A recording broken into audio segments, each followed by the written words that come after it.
আসসালামু আলাইকুম দর্শক, আমরা গ্রামের একটি প্রান্তিক খামারে একটি মহিষ দেখতে পাচ্ছি। দেখেন কত বড় একটি দুধাল মহিষ। হ্যাঁ, মহিষটির শরীর স্বাস্থ্য অনেক ভালো। এটিকে তারা সকালে খাবার দিচ্ছে, খাবারের সাথে সাথে কী কী দিচ্ছে আপনাদের জানাবো। দেখেন, এবং এই মহিষটির কতটুকু দুধ হয় আপনাদের জানাবো। চাচা, মহিষটা আপনি পালেন? হ্যাঁ, সকালে খাবার দিলেন মাত্র? হ্যাঁ, একবার খাওয়াইছেন। তো কি কি দিচ্ছেন এখানে? এই যে ভুসি আছে, খুঁত আছে, ভুসি, খুদ। ফিট আছে। ও আচ্ছা, মানে আমরা দৈনিক কয় টাকার খাবার দিতে হয় মহিষরে? তাও একটা আছে না আইডিয়া আপনার?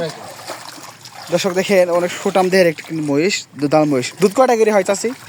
দুধই কেন হয় না, দুধের আশায় কিনছি। 3টা। ও এটা বাচ্চা। দর্শক এটা কিন্তু বাচ্চা। দেখেন এই মহিষের বাচ্চা, যেটা এটা কি পারি বাচ্চা? পাড়া। দর্শক এই যে এই বাচ্চাটা তার পাড়া বাচ্চা। দেখেন অনেক সুন্দর একটা মহিষ। দৈনিক 3টা করে দুধ হয় কিন্তু। হ্যাঁ, কত দিয়ে কিনছিলেন আপনি এটা? মেলা 3,05,000। 3,05,000 দিয়ে নিছেন। দর্শক 3,05,000 দিয়ে নিছে। এটা কি প্রথম বিয়ান আপনি এখানে? না, আমি নকশাই কিনি না। মানে বাচ্চা সহ নিয়ে আইছেন? আমারই এড়ে ও আচ্ছা। দর্শক দেখেন মহিষটার মাথাটা কিন্তু বড়। হ্যাঁ, অনেক সুন্দর একটা মহিষ। দেখেন এই যে সকালে একবার খাবার দিছে, এখানে আবার দিছে। হ্যাঁ, দৈনিক 2 বেলা খাবার দিতে হয়। এই সুন্দর একটা মহিষ, দৈনিক 3 বেলা খাবার দিতে হয়। এই দেখেন, এই যে উলানটা কিন্তু ভালো। এই দেখেন অনেক সুন্দর একটা মহিষ। দেখেন এটা ঘুরে মারে নাকি?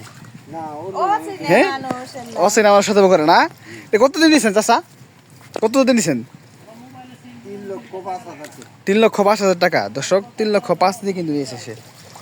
অনেক সুন্দর একটা মহিষ। দেখেন 3,05,000 টাকা দিয়ে নিয়েছে। এটা খেরো তো লাগে চাচা অনেক না? হ্যাঁ, দেখার মতো একটি মহিষ। 3,05,000 দিয়ে নিয়েছে। 3টা করে দুধ হয়। এটা কি সান্নানবাড়ি থেকে নিয়েছেন? টালিয়াপাড়া থেকে নিয়েছেন? এই যে ভাত খাটা লিয়াপাড়া। দর্শক দেখেন, ভাত কাটা লিয়াপাড়া থেকে নিয়েছে। দেখেন হ্যাঁ,